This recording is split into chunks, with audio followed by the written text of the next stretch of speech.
Spoštovane in spoštovani, lepo pozdravljeni v 10. epizodi mojega podkasta MOČ BESEDE. Tokrat je moja gostja v predsedniški palači Francesca Albanese.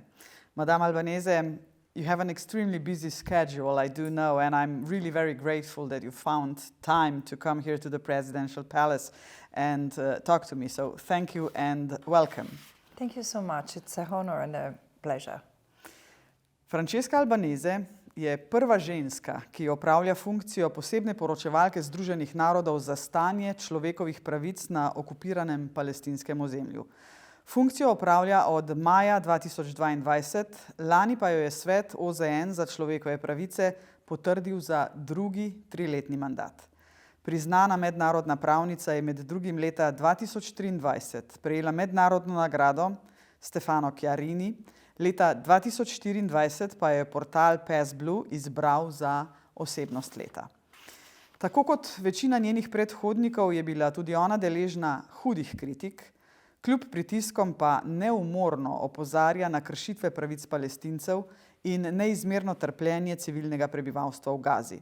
Pogovor bova seveda nadaljevali v angleščini, ta pa bo potem preveden v slovenski jezik. So, sorry, this was just an introduction in Slovenian language. It will be translated into English, but now we will continue in English. I understood some words. Good. The Latin roots. Madame Albanese, you are the first woman to hold the mandate of Special Rapporteur on the situation of human rights in the occupied Palestinian territories, and you bring the situation of Palestinians and violation of their rights closer to us, basically through the television screens. You have been very vocal about the genocide in Gaza for a year now. You are also a professor, a wife, and a mother of 2 kids, a woman with many roles, I can say. Is there anything you would like to add to this introduction? Perhaps you could reveal something not so well known to the public. Who is Francesca Albanese when she's not working on those heavy topics, on trying to stop the genocide. When I'm not trying to stop the genocide, I'm what you said. Surely, being a human rights lawyer defines very much who I am in life, and unfortunately, over these dark years, I've been much less than I would have wanted. A mother and a wife and a friend who's always available. I've always been called everyone's mother because I have this motherly attitude. I prepare sandwiches for everyone. I mean, this is a little bit a typical Southern Italian. So what has happened to Palestine has taken away a lot of my quiet time, my space for myself, but I remain, in essence, the person I am. So it's everything you have said. What responses have you received to your proposal that states should draw up a plan on how to end the occupation of Palestine? You describe the situation there as apartheid. I mean, harsh words, genocide, apartheid. Could you elaborate, explain a bit more to Slovenians? Absolutely. First of all, when I recommended member states to draw a plan to accompany the end of the occupation, it was it was at the beginning of my mandate, my term as a special rapporteur in 2022, November 2022. And in July 2024, the International Court of Justice has asked member states precisely the same, to comply with its order to for Israel to end the unlawful occupation of Gaza, the West Bank and East Jerusalem, to withdraw the troops, to dismantle the settlements, to end exploiting Palestinian resources. And member states have to make it happen, because Israel will not make it happen on its own will, because its own will is to gain control over what remains of historical Palestine, erasing Palestine and expelling its Palestinian inhabitants. It's saying that, and it's doing that as we speak. So I was proven right, together with the human rights lawyers, my predecessors, Palestinian, international, Israeli human rights organizations who have pointed to the same, and there are others before me who have denounced Israel as an apartheid state. So apartheid, sure, like genocide, is a very loaded, is a very heavy term, but it's also, both of them are crimes, and I've used them after analyzing the facts and saying, Israel is an apartheid state, is a state that commits the crime of apartheid because it maintains a system of racial domination institutionalized through law, policies and practices that discriminate and inflict inhumanity, entail inhumane acts against the Palestinians, and genocide. I understand that genocide is, especially in Europe, is a very loaded term. But again, let's look at the facts. Genocide is the intentional destruction of a group as such. Palestinians have been called human animals, to be starved, to be bombed, to be killed as terrorists. There is no one innocent. Amalek, this biblical term that evokes the destruction of everyone, including the mother and the children. And these are not just words. Legal scholars argue that in order to determine genocide, you need to look at incitement, the intention expressed, but also the reality and the potential, the capacity. This is what Israel has done. I mean, Gaza laid bare as the evidence of what remains of a genocide and must be stopped. This is why, the reason why it's so important to use these words is because if we fail to diagnose the problem, we will get to the wrong cure. You warned us as early as last spring that genocide was taking place in Gaza, and you now elaborated that according to the definition of genocide, if we're talking like lawyer to lawyer, it's clear what's going on. But could you briefly just outline the major reasons for this conclusion in your report, which is called Anatomy of Genocide? Mm-hmm. Mm-hmm.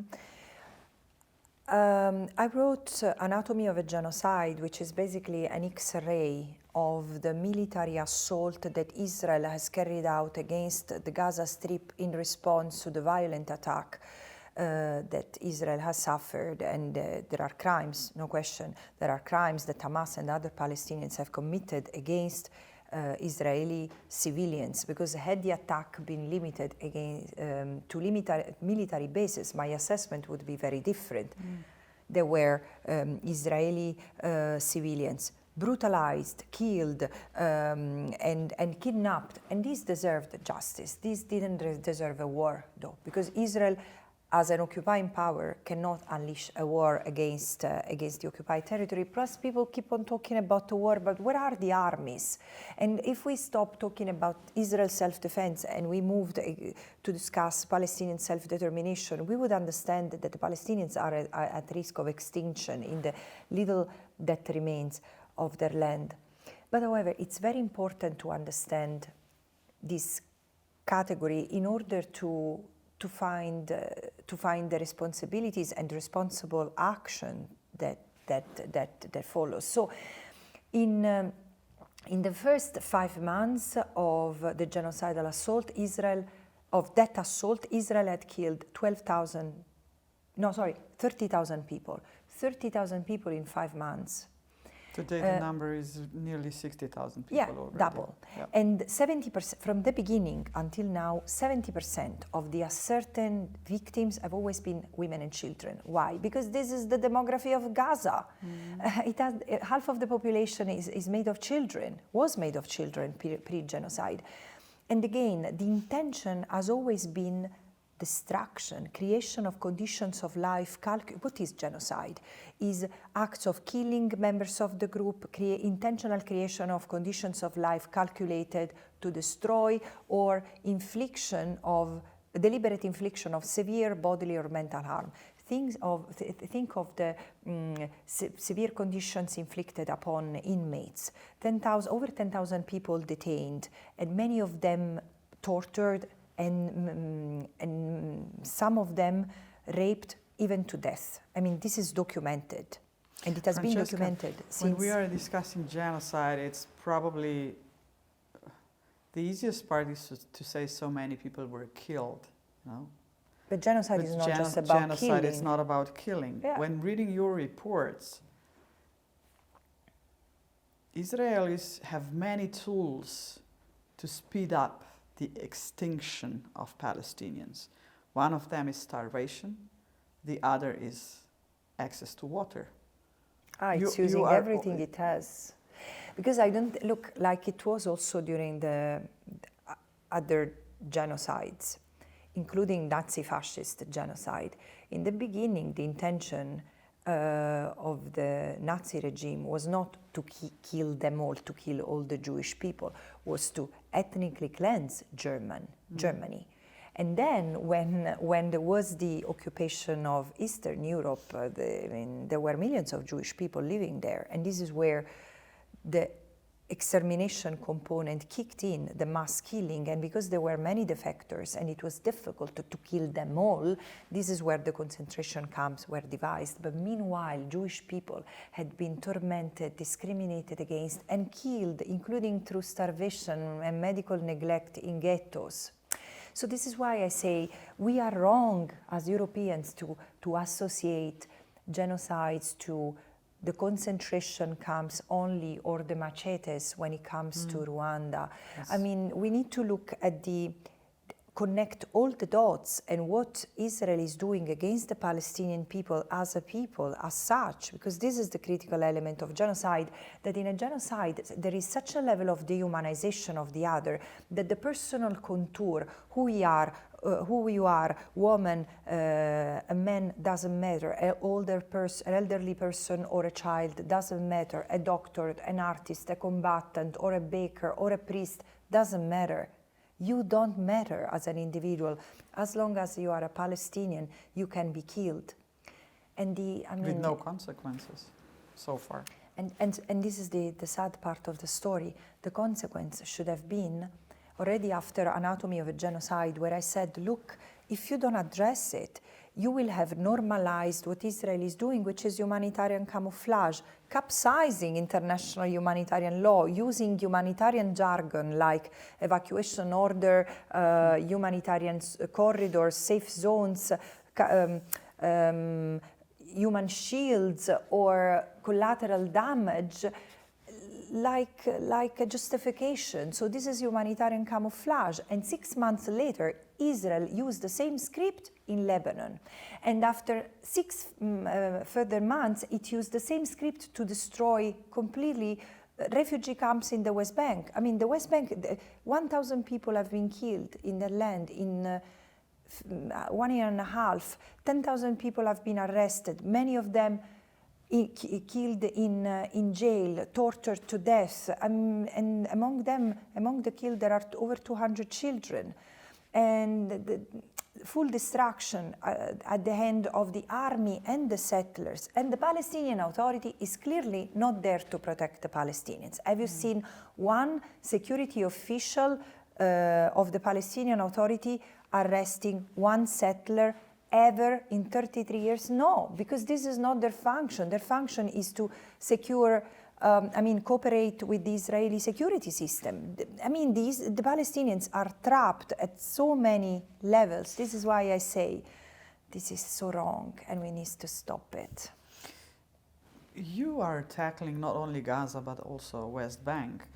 So how does the suffering of the civilian population in the West Bank fit into the report called Anatomy of Genocide? I mean, there are probably, slight differences. Yeah. But at the end, the outcome is probably the same. Yeah. No, it's an interesting question an interesting question because in fact I didn't talk about the West Bank in Anatomy of a Genocide, but 6 months later I produced another report, which is the 6 months later, like really looking at the big picture again, and 193 massacres had been committed meanwhile in the Gaza Strip. Massacres. There were incidents in which Israel, like for example, to liberate 4 hostages, killed 247 people in Nuseirat camp, and this has been celebrated, including in Western media. I mean, Western media is really beyond the pale in this respect. But however, meanwhile, I also looked at what was happening in the West Bank, and I warned in November 2024 the genocide is leaking out and into the West Bank, because looking at the assaults on and the destruction of the health sector, the number of people killed, which were over 600 by October 2024, and now they are 1,000. And the tortured and maimed. I mean, you could see patterns. And clearly, we see that there is an assault against the Palestinian people as such. Once they will have ethnically cleansed the occupied Palestinian territory, they will move to the Palestinians with Israeli citizenship. It's happening. And this is why I say Israel must be stopped, not just in the interest of the Israelis, in the interest of the Palestinians, in the interest of the Israelis as well. This is a catastrophe within the catastrophe. The fact that Israelis who are as young as 18, 19, 20 have been turned through indoctrination and the weaponization of or the manipulation of their fear, which is real, and their trauma, which clearly is real, because trauma is intergenerational. Sure. In the case of the Jewish people. They've been manipulated and turned into the willful executioners of the genocidal plan. And now they are, I was talking to some Israeli academics who are also, they're academics during the day and activists at night time, and they go to create an interposition, a physical presence to the shepherd community, and they will say, oh my God, ethnic cleansing has already happened in the Jordan Valley. There are almost no Palestinians anymore as we speak. But also, they were telling me about how many young Israelis are committing suicide because they cannot live with. I understand, it's haunting. It's haunting for us. Yeah. It's haunting for us. So imagine, I've been saying that for months. It's not.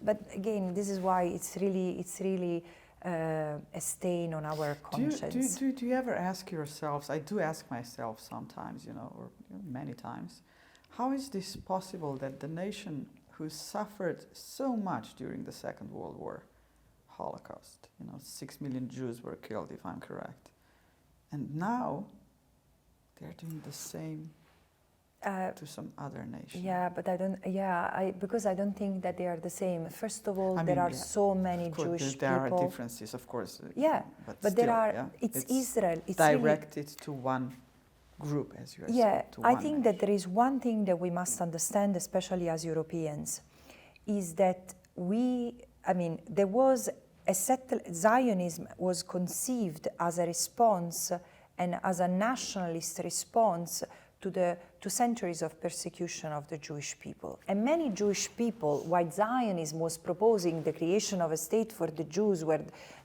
a safe haven for the Jews, many Jewish people in Europe, including in the Arab world, in Syria, for example, or in Iraq, where they've been very vocal, they were seeing Zionism as a threat. Because they would say, no, we want to stay where we are. We don't want to move because there is one state where we belong. No, these different cultures and that the Jewish people across the world represented. And still, during the Holocaust, Europe proved to the Jewish people that there was no safe space for them, because after what they had suffered, they were left alone. After getting out of the concentration camps, the United States, the United Kingdom, and even Australia, how many boats with Holocaust survivors were turned away? Yeah. So Palestine back then became the only place where they could go. So, but it transformed the concept of a safe space for the Jews, or like a state, a homeland for the Jews, as the homeland and state of the Jews and exclusively of the Jews. This is what it has become, because that land, the Arab world and Palestine among them, has always been a place of refuge for many. The Armenians were genocided, and they found a safe home in Palestine, in Jordan, in Syria, but they didn't kick out the others. And this is why I say there was this conflation of a genocide and a settler colonial project that had started. And this is the past. Whatever historical reasons there could have been 80 years ago, this is not the same today. I mean, today you have really, sometimes it sounds deranged, the reasoning of some people, supported, by the way, by Christian Zionists, that were nothing to do with the Jewish people. So this is why I'm saying Israel doesn't represent the entirety of the Jewish people. And I respect the Jewish people who are in love with Israel. Fine, I have not an issue with them. I do not agree, but I take an issue with member states who go with this ethno-nationalist agenda, who continues to claim sovereignty, even to the little that remains to the Palestinians to have a state. And today, it doesn't matter, the 2 states, 1 state, it doesn't matter. Today, what is our responsibility is to make us, as international community, to remind member states and Slovenia as a state to make sure that everyone between the river and the sea is protected, has rights and freedoms, because this is what we are talking. This is what we are talking about. So going back to your question, is that many times those who have suffered a trauma replicate the trauma themselves. Although I do believe that here there has been a manipulation of the trauma. Again, if you read the scholars like the Israeli academic Nurit Peled, she says, because she studied Israeli textbooks, and she writes that since the kindergarten, Israeli children learn that Palestinians are the enemy, that Palestinians are the ones who caused the Holocaust, and that the Palestinians are like different kind of humans. They are lazy. The usual stereotypes that lead to dehumanization of the other, and that they are the perpetual enemy who want to kill the Jews. So even, the narrative that has been spread, including by European leaders, is that the 7th of October, the crimes that were committed on October 7 were because of anti-Semitism. This is so false. I do not exclude that there could be anti-Semitic sentiments among some Palestinians. Who am I to say that? But the motives were not anti-Semitic, because the attack was against Israel, and Israeli civilians, unfortunately, regrettably, but because they are occupiers. 75% of the Palestinians who live in Gaza are not from Gaza, are from the lands of the kibbutzim that have been created first and foremost as military outposts, and then they have become places, civilian places. But you see, this is why I keep on saying unhealed wounds continue to fester.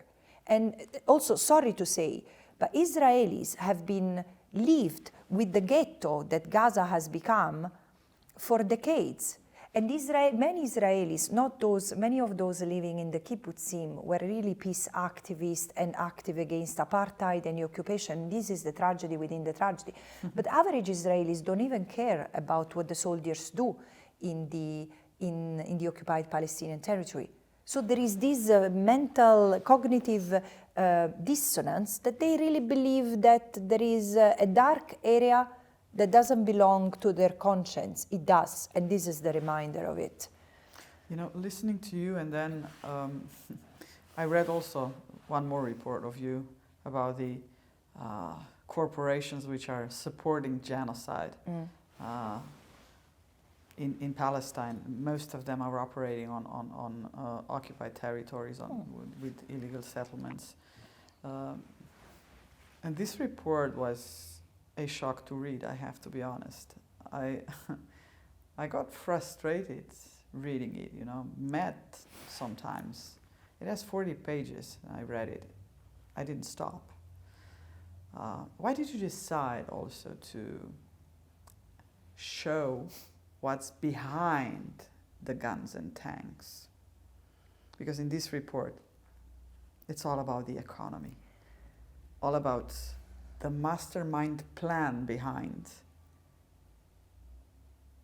The way you defined this and you described this is so brutal that whoever reads that should see what's at stake and what's going on. So what made you do it, the report? I can tell you that this report, you say this report was a shock to read, that report was a shock to write.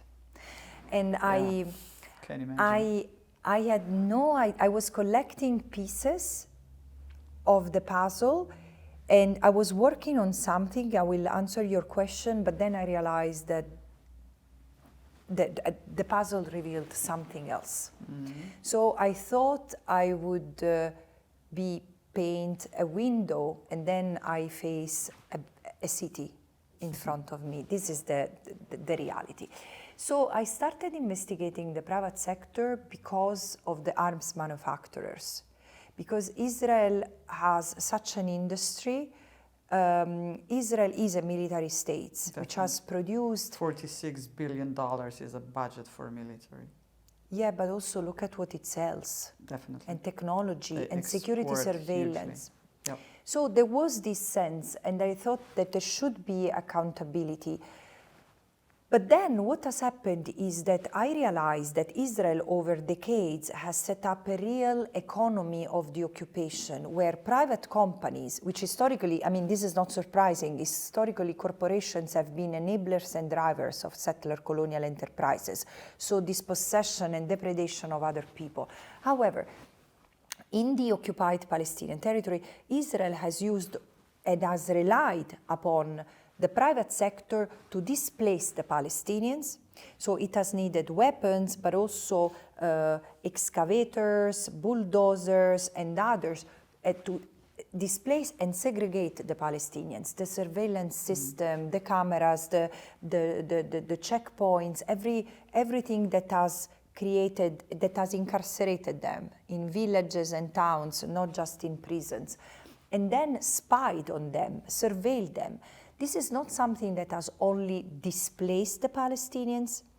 It has also created a really profitable business because the spying system, the automated apartheid that Amnesty International denounced a couple of years ago, this has become an industry. Think of Pegasus and all the surveillance systems that Israel is selling. I am a data protection expert, so I do know what you're talking about. And it comes from there. Yeah, I know. I know Pegasus. Yes. So this is one, and this is the displacement pillar, and then there is the replacement pillar. So construction companies which have built the settlements, rail industry that has built the train and connect the companies selling buses, and how to connect the water pipes and the electricity grid, and that also allows to exploit natural resources. So the extractivism, and then the companies producing goods, wine, dates. Water. I was shocked when I read the paragraph about the water. You know, that from the West Bank where the water is, this is why the West Bank is most occupied, more interesting than Gaza. We have to know that. That's the fact. And that the Israeli water company is offering only 5% of needed water supply to Gaza. So 95% of the water it's so counterintuitive. So, yes. So there has been this, and these, so companies, including tourism, and only 20%, only 30% is Israeli. Most of it are international corporations, Europeans, Americans, but also from Brazil, from states in the global south, and including Asia, everyone. If Palestine was a crime scene, it would carry the fingerprints of all of us. Why? Think of Airbnb. Airbnb has been advertising properties in settlements, Judea and Samaria, on stolen land. And you know, companies function according to financial risk. So Airbnb years ago unplugged, disengaged from the settlements, and then threatened to be sued, it reinvested into settlements. And again, we need to pose a higher financial risk to Airbnb today because we vote as consumers. So while there are responsible lawyers taking Airbnb to court, we need also to say stop normalizing the occupation by a click. But also, this system would have not been possible without the financial sector, banks, pension funds, the Norwegian pension funds, invest 80% of the whole endowment into businesses in the occupied territory. Do you see the contradiction? And then also universities giving legitimacy and funds, European Horizon program, transferring European funds into Israeli universities or technology that is used to develop weaponry, to develop technology exploiting the water. So it's all connected. And this circuit has been, instead of being dismantled, with the genocide has been enhanced and transferred into gaining profits, making profits in Gaza. And so just for example, growing up and growing up. yeah, Volvo, Hyundai, Caterpillar machinery have been used to pulverize Gaza. And what has Volvo, I mean, they are very upset with being named in the report. So I said, will you commit to take this machinery away? You have to sue Israel and tell them that they've used this machinery for an unlawful purpose, and this is damaging your company. But also how the stock exchange of Israel has grown over 1 year and a half, Yes. 179% of its value, amassing 220 billions, 70 of whom, since October 2023 until now, 70 billion in the last month. Why? Because of rearmament of European countries. Again, everyone is buying weapons, including Slovenia, and security services from. So no, this is took out. I mean, I understand it's tough, but this is where morality and courage, ethical principles have to, and the law, international law, must limit political action. International law is now in huge pain, if I may say so. I mean, it hurts me a International lot. lawyers surely are. Yeah, but Francesca, where do you get the courage from? I mean, doing a job like that, did you know when you took the position that it's going to be so hard? No, I would. Do you get frustrated anytime working on this? Yeah, I do get frustrated, but I don't know. It's also who we are as people, our coping mechanisms, and I never take it upon myself as a person. I mean, occasionally I do, and then I try to recenter and redirect the frustration. So, but no, I didn't know how difficult it would be. But even my predecessor could not expect it. It has been difficult since the beginning because I started my mandate, and 4 days later, the Israeli Supreme Court validated the expulsion of 1,200 Palestinians from Masafer Yatta because the Israeli army had to train in occupied land. And 1 week later, Shirin Abu Akleh was killed, and then the assault on worshippers in the Al-Aqsa Mosque, and then the fourth war against Gaza. And then this government is sworn in and then declared the annexation of large swathes of West Bank occupied territory, and then the pogroms of settlers start. So it's been dramatic from the beginning. Even before October 7, I had counted 40 Israeli killed by Palestinian assailants. After the October 7th, No, it went crazy. Yeah. No, but before, this is between May 2022 and September 2023, 40 Israelis had been killed and 460 Palestinians had been killed by the Israeli army and settlers, but primarily the army. And of course, our reaction as Europeans was every time a settler was harmed. So again, I condemn all the acts of violence that have been committed by Palestinians on October 7, after October 7, before October 7, in the attempt to liberate themselves from an unlawful occupation and apartheid. But what have we done as an international community to make sure the Palestinians had their right to exist recognized? I mean, Slovenia... So what have we done? Let me tell you, Slovenia, more than Italy, is a country that has liberated itself from oppression through partisans. And I hear the argument, well, we have never committed violence. In Italy, we have. In Italy, partisans have also committed violence, and it's been brutal. Also in Slovenia. See? Because again, history is a complicated matter, but there should be justice For sure, but can we take into account the context? And this is the thing, in the Security Council, and Slovenia is a member of the Security Council, the narrative today is everything started on October 7. Until October 7, everything was... And again, we cannot lead... So let's just tell the number to the viewers. There are more than 800,000 people living in West Bank on illegal settlements. Yeah, that's 300 settlements. Yeah? Yes. Yeah. Yes. So this is a huge number of people. When we do discuss a double-state solution on the borders of 1967, that means before the illegal settlements, yeah? Can we solve this problem at all? Technically, yes. yes. A double-state solution is something that I do believe in. Of course, I would love to see Israel to recognize Palestine and Palestine to recognize Israel. So that would be, Palestine has recognized Israel. Israel has recognized the PLO during the Oslo Accords. Yes, and during the Oslo Accords, the colonies have doubled and tripled, because this is tripled. 5,000 new apartments every year. Yeah, and the thing is that there were about 80 or 90 colonies until the 90s, and now there are 300, hosting 100,000 settlers. And the question is that the settlers are more and more ideological. You know also why. This is Israeli scholars explaining this.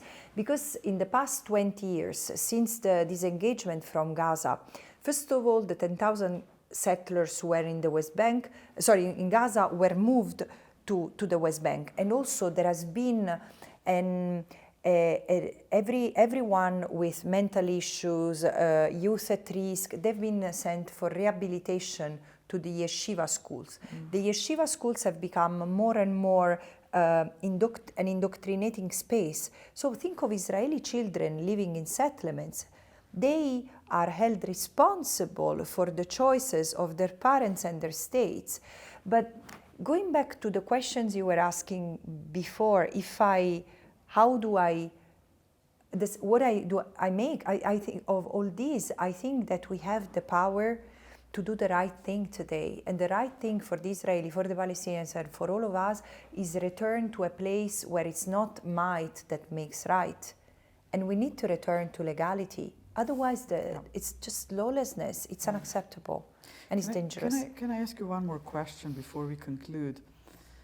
Sometimes, even in my country, I hear the opinion that we cannot talk and discuss genocide until the International Court has ruled on it. And this is something I really do have problems to accept. So what do you think about the weight of these arguments, and why do you think they do not hold?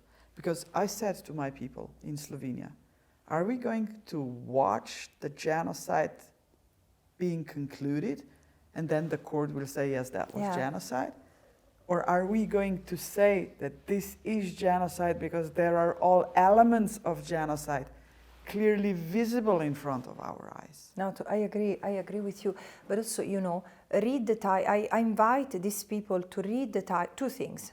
Read the title of the convention. Is not the convention on the punishment on the crime of genocide. It's the convention on the prevention. How can we prevent if we don't even recognize? And so there is ICJ jurisprudence in the case of Bosnia versus Serbia that states that when member states get knowledge that a genocide might be committed, that they have to use their influence to stop it.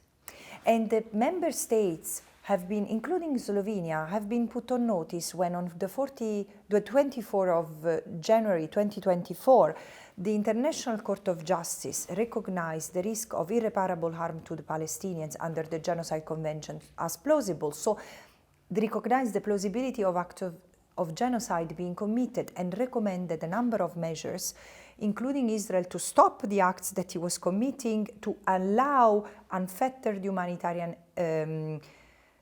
aid and assistance, and to preserve the evidence, to investigate and prosecute those who had been inciting to commit genocide, including the president of the state of Israel, who was named in reading the judgment, in the provisional measures by the ICJ president. So nothing of this has been done, the contrary. So this is the moment this responsibility kicked in, because the risk is there.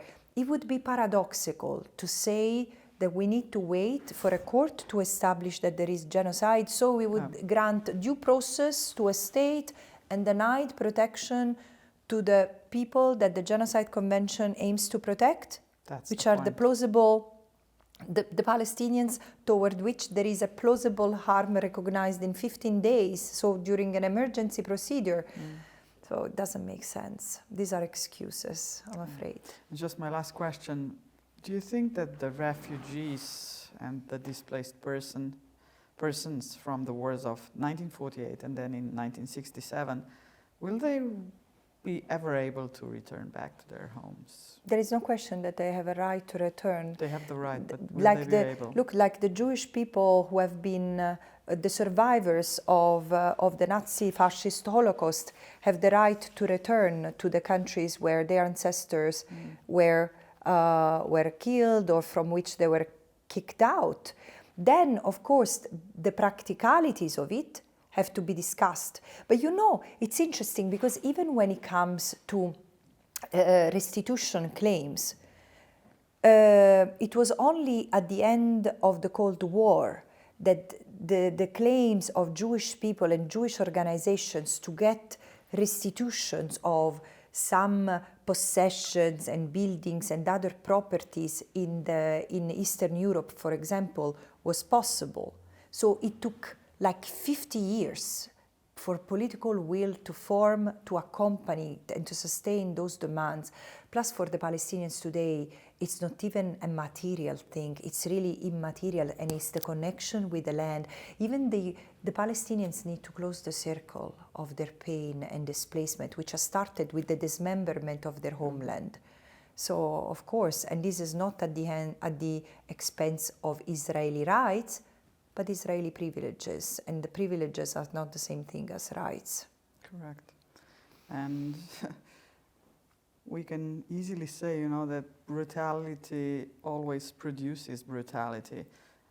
Not to give excuses for Hamas, I'm not going into that, because Hamas is a terrorist organization, what they did. But I often ask myself, why are they doing that? And how the international community can stop them doing that? Can we, if we cannot stop Israelis doing what they are doing, and we cannot stop Hamas doing what they are doing, what's the solution, Francesca? I know you cannot give it to me a la carte.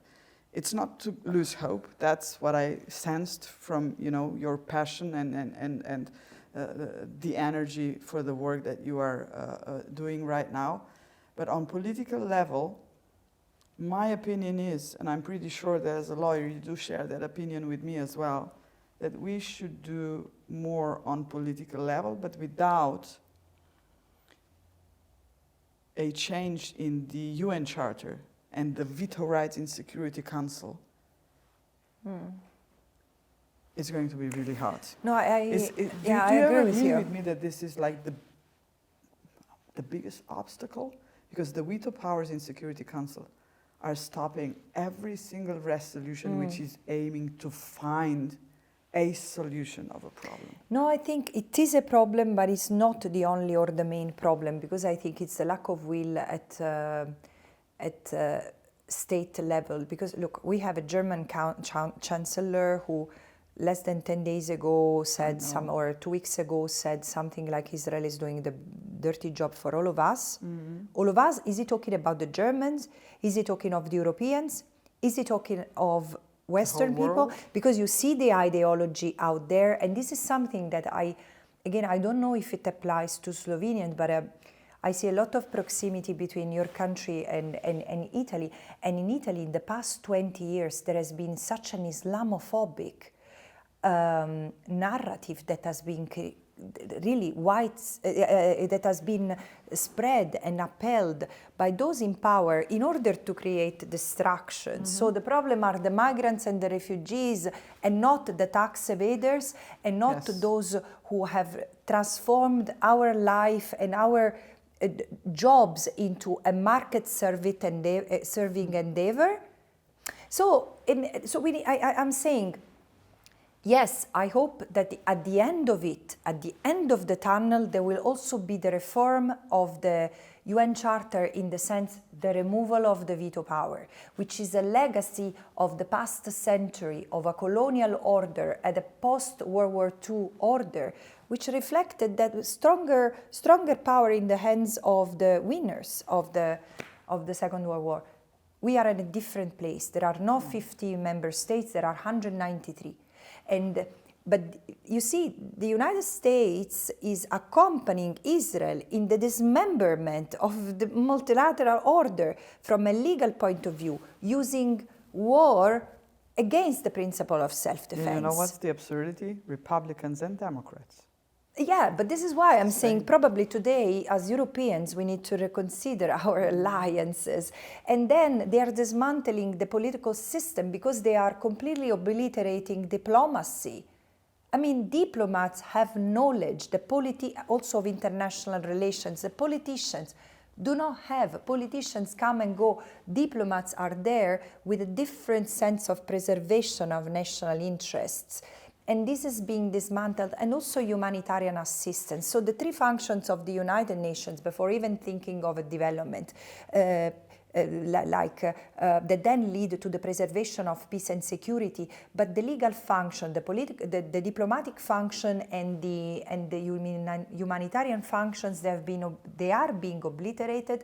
And so this is time for countries with a sense of ethics and morality and legality to distance themselves and see how we can preserve what we have. Why Europe is so vassal toward the United States interest. I mean, why are we serving those interests? And this is the point, because if we don't build an alliance, I would say, among the 191 or close to 191 member states of the United Nations who have nothing to gain from these sodalists between Israel and the United States. What else? Of course, there are states who are getting into the game. But I think we have nothing to gain as Europeans. And so this is the time to pull the brake. It will be hard with countries like Italy and Germany, but thankfully there are other countries, both in Europe and outside Europe. And this is why I keep on encouraging Slovenia to listen to countries in the Global South. The Global South is different. We should stop looking with condescending attitude toward them, because today is countries like Colombia and South Africa who are reminding us of the value of multilateralism. South Africa taking Israel to the ICJ, and I hope that Slovenia will join, but also Colombia starting to cut economic ties with Israel. And I encourage Slovenia to join the Hague Group, at least to go to Bogota to this meeting where they are not discussing two-state solution among states like France, who are not even ready to recognize Palestine as a state. Let's talk about how to get out of the tunnel today. End of the genocide, end of the permanent occupation, which is unlawful, and then end of apartheid. So in Bogota, member states will be discussing how to resolve the Gaza crisis. And I do hope that a state with a people so committed and principled like Slovenia will participate to that discussion. And this will be the beginning of a new multilateralism. This is my prediction, if everything goes well.